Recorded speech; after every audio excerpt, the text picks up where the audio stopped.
As briefly as I can give it to you, racism, unfortunately, is not what we've been focusing on, Paul. It's not a social issue. It's an economic issue.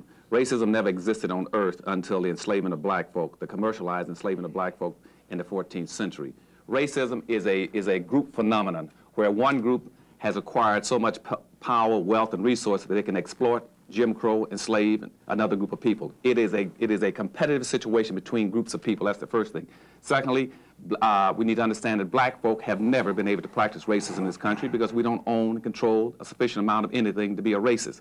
So contrary to what you might hear occasionally on TV where they call a black a racist or Farrakhan a racist, a black person cannot be a racist. You spoke about what we hear on TV.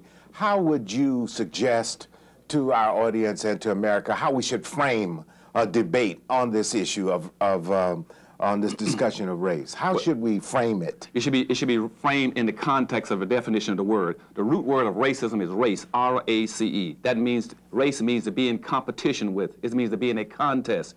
Black folk are now competing between whites and blacks. It means there'll be a winner and a loser. Black folk have never been able to compete. And so consequently, if whites have all the resources, and blacks have been denied the resource, they're not in a competitive posture to be able to compete with white folks. And then when you talk about structural racism, that means that someone has control of so much wealth, power, and resources that black folk are being intentionally excluded out of a competitive posture. Okay. Congressman Newt Gingrich, the Speaker of the House, and Congressman Tom Campbell from California is now launching this whole discussion that we should focus more on individual rights and individual concerns rather than concerns of race and affirmative action. What do you say about that? Well, first of all, they would never touch racism. Racism will run over individualism 1,000 times with nothing left over. Now, the reason whites like to focus on individualism, because they can't, as I just said to you, they cannot be the victim of racism, so they don't understand racism. And that's why in the Constitution it focused on individual this and individual rights.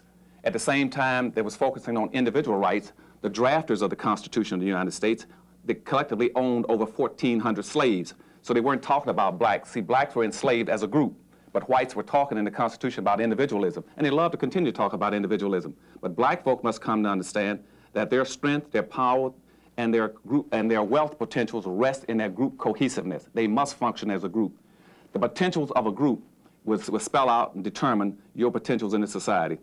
You can have no more power than your group has.